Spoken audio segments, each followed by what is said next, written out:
जीवखडा ठेवतो, बरोबर आहे की नाही? तो जीवखडा असा कुठेही बांधून ठेवायचा नसतो, तो कोऱ्या सफेद वस्त्रामध्ये बांधून घरी आणायचा. आणि मनुष्य मेल्यानंतर घरामध्ये काय लावलेली असते? काय लावलेली असते? ज्योत लावलेली असते. त्या ज्योतीच्या प्रकाशामध्ये तो जीवखडा ठेवायचा. त्याने काय होतं तर 13 दिवस जे उरलेले 13 संस्कार आहेत ते त्या जीवावर होत असतात. म्हणून जीवाचं 13वा करावं विठ्ठला.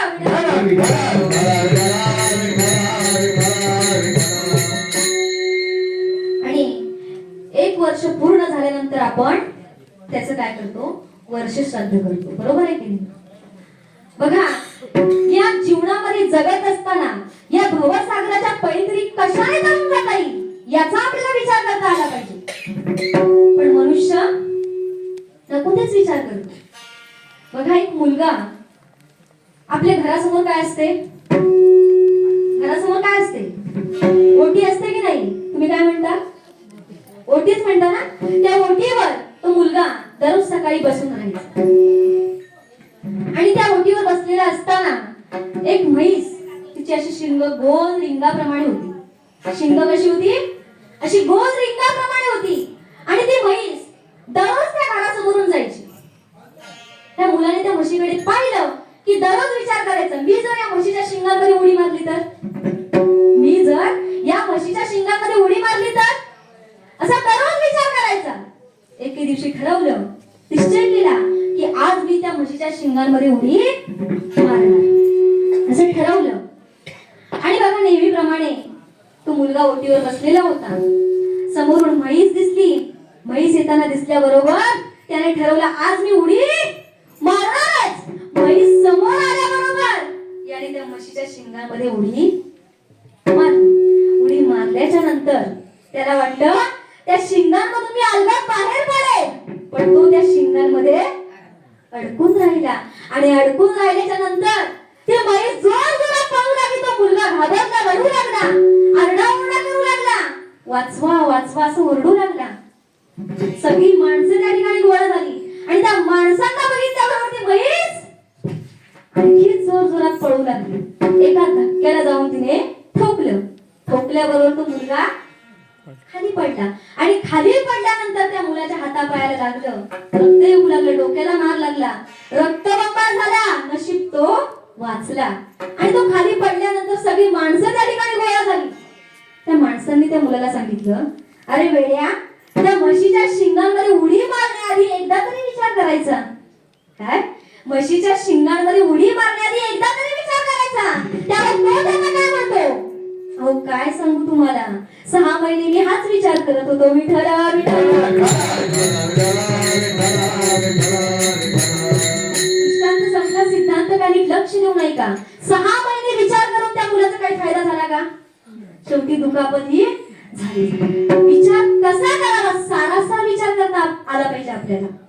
या जीवनामध्ये जगत असताना या भवसागराच्या पैलतीरी, या भवसिंधूमधून तरुण कसं जाता येईल याचा माणसाने क्षणाला विचार करावा. असं म्हणजे जगद्गुरु तुकोबा आहे. आपण गजप्रथम चरणात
आयुष्य खातो काळ सावधान.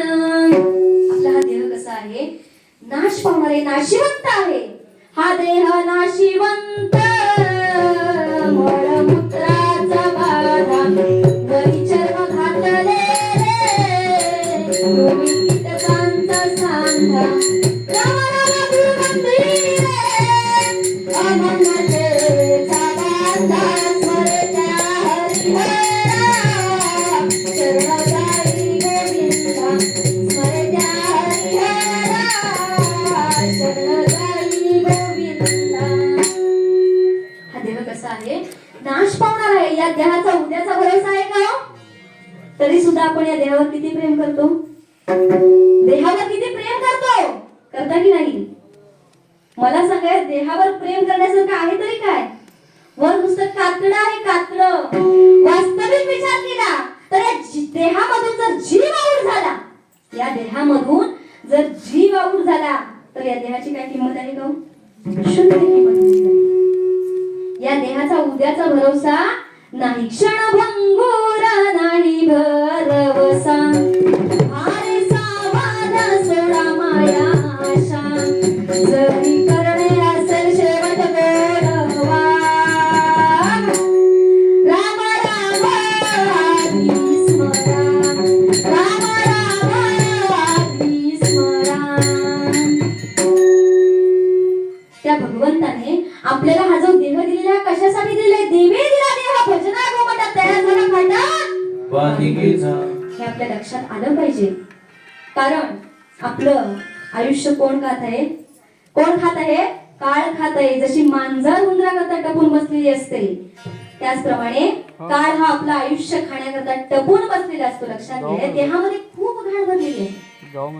या देहामध्ये खूप घाण भरलेली आहे. तुम्ही कितीही साबण लावा, कितीही शॅम्पू वापरा, तरी सुद्धा त्याचा काही उपयोग होणार. कधी उपयोग होईल? जेव्हा भगवंताचे नामस्मरण करा, चिंतन करा, तेव्हाच या देहातली घाण नष्ट होईल. हा देह जरी आपल्याला सहज मिळालेला असला तरी सुद्धा तो पुन्हा मिळेलच याची गॅरंटी आहे का? पुन्हा मिळेलच याची गॅरंटी आहे का? अजिबात नाही. बघा, एका राजाला एकदा एका कावळ्याची गरज होती. राजाला कधी काय लगेच सांगू शकत नाही. त्याने प्रधानजीला सांगितलं, प्रधानजी, नगरामध्ये दवंडी पिटवा. जो कोणी एक कावळा पकडून घेऊन येईल त्याला माझ्याकडून 2000 रुपये बक्षीस मिळतील. किती? किती? 2000 रुपये बक्षीस मिळतील. प्रधानजी म्हटलं, ठीक आहे. प्रधानजी नगरामध्ये दवंडी देत असताना एक आंधळा नदीवर आंघोळीसाठी जात होता. त्याच्या कानावर आवाज ऐकू आला की जो कोणी राजाकडे एक कावळा पकडून घेऊन जाईल त्याला राजाकडून 2000 रुपये बक्षीस मिळणार आहे. त्याने ते ऐकलं आणि तो नदीवर आंघोळीसाठी गेला. आंघोळीसाठी गेल्यानंतर त्याने पाण्यामध्ये उडी मारली. उडी मारल्यानंतर तो पाण्यामध्ये उभा राहिला. उभा राहिल्यानंतर त्याने देवाचं नाव घेतलं आणि आपले दोन्ही हात वर केले आणि टाळी वाजवली. दोन्ही हात वर केले आणि टाळी वाजवली. टाळी वाजवल्याबरोबर नेमका तिकडून एक कावळा येत होता, तो त्याच्या टाळीत सापडला. सापडल्याबरोबर आता त्याला खूप आनंद झाला. म्हटलं, आता आपल्याला राजाकडून 2000 रुपये नक्कीच. खूप खुश झाला. त्याने तो कावळा बगळेत पकडला आणि राजाकडे घेऊन जायला निघाला. राजाकडे जात असताना रस्त्यामध्ये त्याच्या मनामध्ये विचारचक्र सुरू झाले. मनुष्य बघा कसा विचार करतो. एखादी गोष्ट सहज मिळाली की आणखी त्याला काय लागते? हाव लागते. बघा, तो विचार करू लागला, अरे एक कावळा तर आपल्याला सहज सापडलेला आहे. राजाकडून आपल्याला 2000 रुपये तर नक्कीच मिळतील, पण आणखी जर 5-10 कावळे सापडले तर राजा सुद्धा खुश होईल आणि आपल्याला सुद्धा भरपूर पैसे मिळतील. बरोबर आहे की नाही? आणि कावळा पकडायला काय मी कुठे शोधायला गेलो नाही. फक्त पाण्यामध्ये उडी मारली आणि टाळी वाजवली. कावळा सापडला. म्हणून तो काय करतो? परत मागे फिरतो आणि नदीवर जातो. नदीवर गेल्यानंतर पाण्यामध्ये त्याने उडी मारली. उडी मारल्याच्या नंतर तो उभा राहिला. आता उभा राहिल्यानंतर देवाचं नाव घेतलं, आता दोन्ही हात टाळी वाजवण्यासाठी वर करणार, तर बघेत काय होतं? तर बघेतला सुद्धा कावळा उडून गेला आणि टाळी सुद्धा एकही कावळा सापडला. दृष्टांत संपला. सिद्धांत गणित लक्ष देऊ नये का? मला सांगा, त्या आंधळ्याने कितीही जरी पाण्यात उड्या मारल्या, कितीही टाळ्या वाजवल्या, तरी सुद्धा पुन्हा कावळा सापडेलच याची गॅरंटी आहे का? तो कावळा सहज सापडलेला होता. याने टाळी वाजवायला आणि तिकडून कावळा यायला एकच वेळ झाली होती. त्याचप्रमाणे आपला हा जो देह आहे, हा देह जरी आपल्याला सहज मिळालेला असला तरी सुद्धा तो पुन्हा मिळेलच याची गॅरंटी नाही. म्हणून जो हा देह मिळालेला आहे त्याला पवित्र करून घ्या, आणि त्याला पवित्र जर करायचं असेल तर आपण आपल्या जीवनामध्ये भगवंताची भक्ती ही केलीच पाहिजे. हा देह नाशिवंत आहे, काळ आपल्या पाठीशी लागलेला आहे, म्हणून तुम्ही सावध व्हा. हेच माझे जगद्गुरु तुकोबरा भगवत द्वितीय चरणात नाशिवंत देह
परमार्थाची.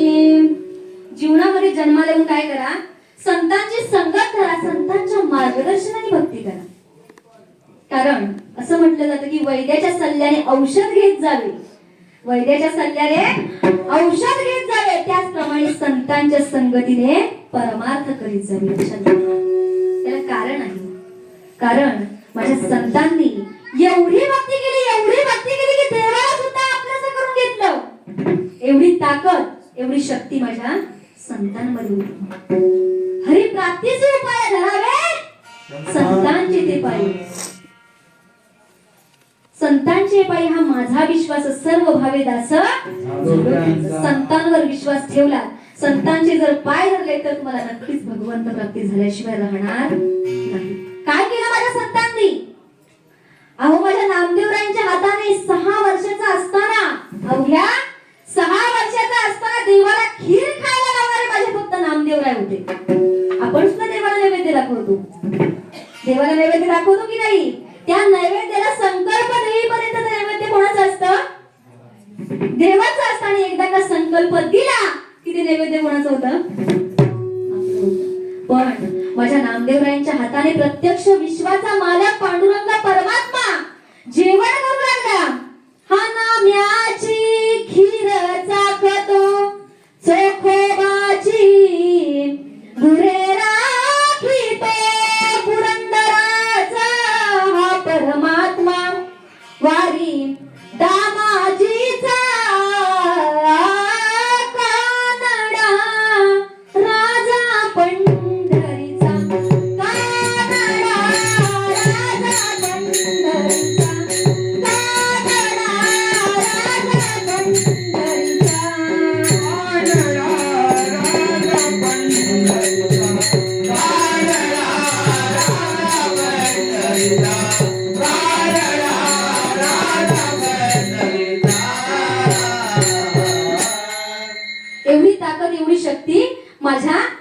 संतांमध्ये होती. लक्षात घे. बाराचा टाइम माझ्या ज्ञानेश्वर माऊली निर्बुद्ध असलेल्या रेड्यामुखी वेद बोलून दाखवले. रेड्याला बोलता येत होतं का? रेड्याला बोलता येतं का? अशा रेड्यामुखी वेद बोलून दाखवले. काय सांगू देवा ज्ञानोबाची ख्याती वेद महिषामुखी बोलविले. ज्ञानदेवा म्हणे बोलविले ऋग्वेद ओंकार बोला प्रणवांचा. एवढी ताकद माझ्या संतांमध्ये होती. म्हणून संतांच्या मार्गदर्शनाने भक्ती करा. मग आता संप्रदायपूर्वक आपण भगवंताचे चिंतन करू. सगळ्यांनी हाताने टाळी आणि मुखाने भजन करायचं. विठोबा रघुराई.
क्षणोक्षणी आजी करावा विचार करावया पार भव सिंधू. नाशिवंत देहा जाणार सकळ आयुष्य खातू काळ सावधान. संत समागमी धरावी आवडी करावी तातडी परमार्थाची. नाशिवंत देहा जाणार सकळ आयुष्य खातू काळ सावधान. शेवटच्या चरणामध्ये तुकोबराय काय सांगतात बघा. तुका म्हणे इहलोकीच्या व्यवहारे. तुका म्हणे इहलोकीच्या व्यवहारे. नका डोळे धूर भरुणी राहू. नाशिवंत देह जाणार सकळ आयुष्य खातो काळ सावधान.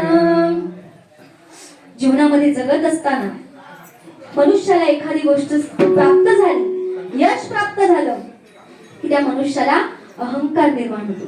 डोळे असून तो मनुष्य आंधळा होऊन जातो. समोरचं जग त्याला दिसत नाही. अहंकार निर्माण होतो. अहंकार फार वाईट आहे माय बापू. एकदा का मनुष्याला अहंकार निर्माण झाला की त्या ठिकाणी माती झाल्याशिवाय राहणार नाही. लक्षात घ्या. म्हणून मनामध्ये शुद्ध आचार विचार असणे खूप गरजेचे आहे. लक्षात घ्या. आणि या जगामध्ये जगत असताना या देहाचा दुरुपयोग करू नका. फळशे या गावामध्ये दारू पितात का? फळशेत मधले कोण आहेत? दारू पितात का?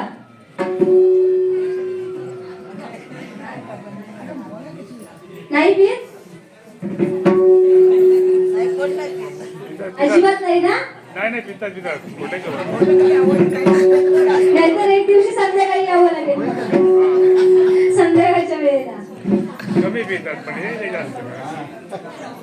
अहो दारू हे व्यसन फार वाईट आहे. लक्षात घ्या. व्यसन मुक्त व्हा. आणि आजकाल तरुण मंडळी सुद्धा आज व्यसनाच्या अधीन होत चाललेली आहे. लक्षात घ्या. पण आई वडिलांनी त्यांना शिकवण दिली पाहिजे. दारू हे व्यसन फार वाईट आहे. बघा एक उदाहरण तरी लक्ष देऊ नये का? आईचं दूध आटलं तेव्हा चालू केली दुधाची बाटली. आईचं दूध आटलं तेव्हा चालू केली दुधाची बाटली. शाळेत जाऊ लागलो तेव्हा चालू केली पाण्याची बाटली. शाळेत जाऊ लागलो तेव्हा चालू केली पाण्याची बाटली. माध्यमिक शिक्षण चालू केलं तेव्हा चालू केली थंड्याची बाटली. माध्यमिक शिक्षण चालू केलं तेव्हा चालू केली थंड्याची बाटली. उच्च शिक्षण चालू केलं तेव्हा चालू केली बियरची बाटली. तेव्हा चालू केली बियरची बाटली. तिने काही तहान नाही भागली मग चालू केली देशी बाटली. मग चालू केली देशी बाटली. ती काही बरी नाही वाटली मग चालू केली इंग्लिश बाटली. मग चालू केली इंग्लिश बाटली. ती बरी वाटली पण तिने खिशाची तिजोरी आटली. मग चालू केली गावठी बाटली. मग चालू केली गावठी बाटली. ती कितीतरी पण तिने बरी वाटली पण ओव्हरलोड होऊन पोटातील आतडी फाटली. आणि मग कुठे नेलं? दवाखान्यात नेलं आणि डॉक्टरने लावली सलाईनची बाटली. तिने पण काय भागेना. प्राणज्योत मावळली आणि बॉडी घरी आणली आणि आंघोळ घातली. कशाने? गुलाब पाणी आणि अत्तरची बाटली. त्यानंतर स्मशानात नेलं आणि चितेवर ठेवली रॉकेलची बाटली. ती उठली आणि तिथेच सगळे हौस पिटली. विठ्ठल विठ्ठल.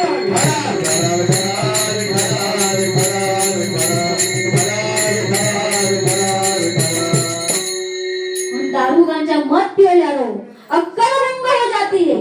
दारू गांजा मत पियो यारो अक्कल गुंग हो जाती है और फिर पैसा खर्च करके मुंह में मिट्टी पड़ जाती है. पण दारू पिणारे ऐकत. दारू पिणारे काय म्हणतात? दारू हेच जीवन असेल. दारू हे जीवन असेल तर मेलेलं बरं पण मरायची भीती वाटते म्हणून प्यायलेलं बरं. विठ्ठल विठ्ठल.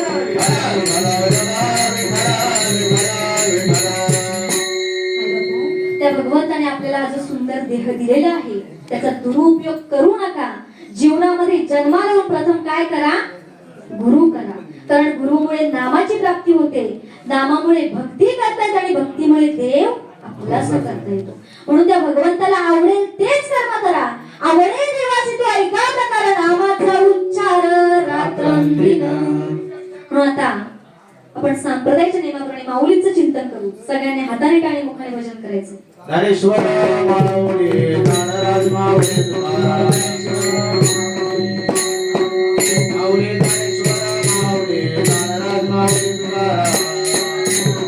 तुकाराम माऊली ज्ञानेश्वर ज्ञानेश्वर ज्ञानेश्वर माऊली ज्ञानराज माऊली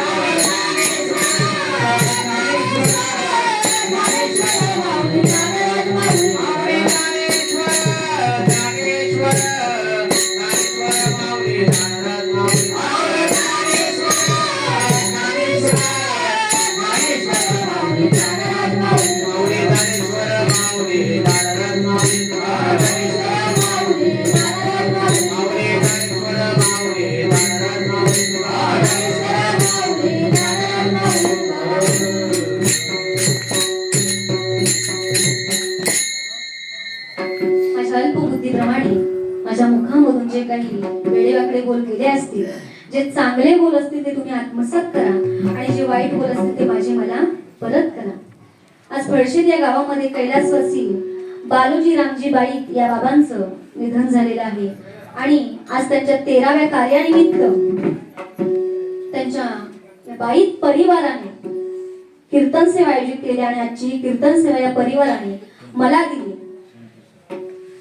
म्हणून मी त्यांचे मनापासून आभारी आहे. आणि या सेवेसाठी आमच्या जवळ ज्यांनी संपर्क साधला ते वाव्याचे श्री संतोष सावंत यांचे सुद्धा मी मनापासून आभारी आहे.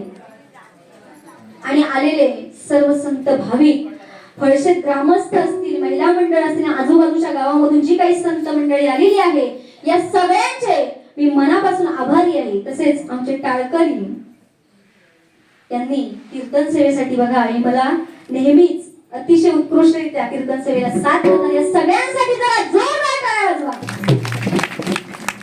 तसेच आमची मृदुंगमणी माझे मिस्टर ते कीर्तनकार आहेत, प्लस गायनाचार्य प्लस मृदुंगाचार्य, तिन्ही कला त्यांच्या जवळ आहेत आणि त्यांचे मला कीर्तन सेवेसाठी खूप मार्गदर्शन असते. ते माझे मिस्टर हवपत सूरज महाराज अडखळे यांचे सुद्धा मी मनापासून आभारी आहे.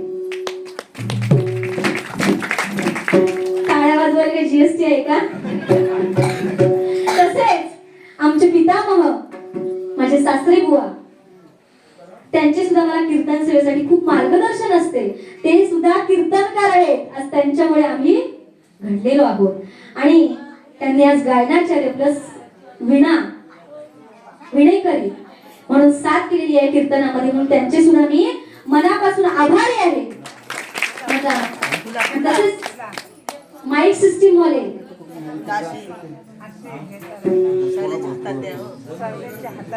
संतोष तळेकर यांचे सुद्धा मी मनापासून आभारी आहे, कारण आज त्यांच्यामुळे मी माझा आवाज तुमच्यापर्यंत पोहोचवू शकते. म्हणून आता झालेली सेवा